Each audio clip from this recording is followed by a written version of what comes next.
We are live here on Woodlawn Avenue. Now, this started at 11:32 this morning, and it is still a very active scene. You can see behind me, state police are still here. There are dog units. The drone unit is even up as well. Again, we are live here on Lake Street in anticipation for the We the People of Chemung County protest happening in just a couple of minutes. For now, live in Elmira, Tara Lynch, 18 News. Zach, back over to you. I am live here on the south side of Elmira, right at that intersection of Franklin and Herrick Street. You can see right behind me here, this is that 500 block where neighbors reported what they thought were gunshots. You can actually see an Elmira police officer here just driving up. This is happening right now. An emotional day, the end of the David Gee trial. Really an emotional couple of years for Billy Joe Gee's family, who's had to relive that tragedy over and over in court. The seats right behind me, First Arena, they will be filled very soon. When? We aren't entirely sure. The Chemung County IDA and Tadris Donner Sports and Entertainment coming to an agreement today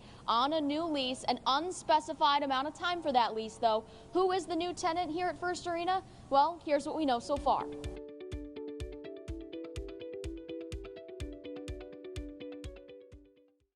Jordan, good evening. A stunning announcement today, a series of events leading to that announcement from Governor Cuomo. Now remember, just a week ago, we were sitting here discussing the Attorney General's report. Today, Governor Andrew Cuomo is the 9th New York State governor to resign. Wasting energy on distractions is the last thing that state government should be doing. And I cannot be the cause of that. A surprising announcement sending shockwaves across New York State. The once praised leader amid the COVID pandemic now ending his tenure as governor on a sour note. Governor Cuomo saying Tuesday he is a fighter and these allegations are flawed, but he thanks the 11 women for coming forward and he takes full responsibility for his actions. 1 week ago, the state attorney general releasing her report claiming there was substantial evidence to prove these allegations were true. The independent investigation has concluded that Governor Andrew Cuomo sexually harassed multiple women. She is not pursuing a criminal case at this time, but 5 district attorneys are. Albany, Oswego, Westchester, Manhattan, and Nassau counties are requesting the evidence from AG Letitia James. Earlier this week, top aide Melissa DeRosa resigned, saying the past 2 years have been emotionally and mentally trying. Governor Cuomo's resignation is effective in 14 days, and Lieutenant Governor Kathy Hochul from Buffalo will be taking over. She will be the 57th leader of the Empire State, but the first woman to hold the office. Well, I would advise her to hit the ground running, put her own personal style and stamp on state government. Scandal has overshadowed Albany for more than a decade now. Governor Eliot Spitzer resigned in 2008, just months after taking office amid a prostitution scandal. His successor, Dave Patterson, did not run for re-election in 2010 because of alleged witness tampering and soliciting an unlawful gift. Now Governor Cuomo resigns amid several investigations into his conduct and his policies.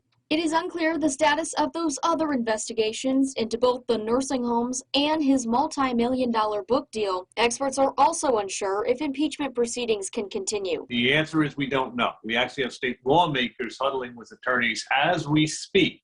The future of New York now lies in Hochul's hands. Tensions and the struggle between upstate and downstate New York have been such a central feature of the state's politics for really a number of decades now. Here, all of a sudden, you have a governor who's from upstate. And how does that change that dynamic?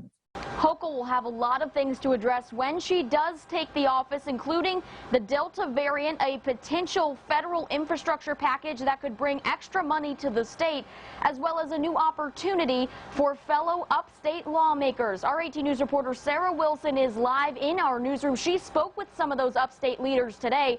Sarah, what is the feeling tonight amongst our local leaders?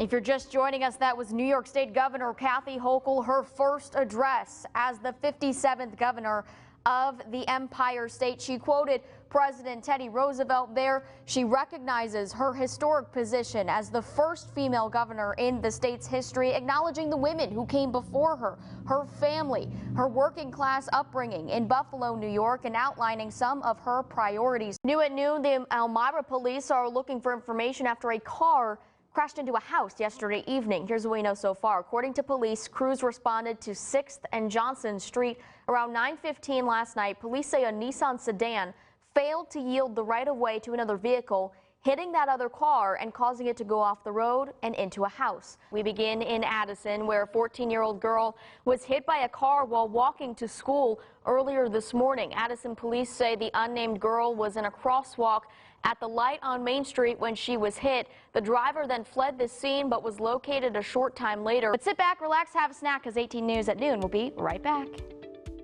Thanks so much for joining us for 18 News at 5, letting our family join your family this Friday evening. Your 5:30 news is coming up next.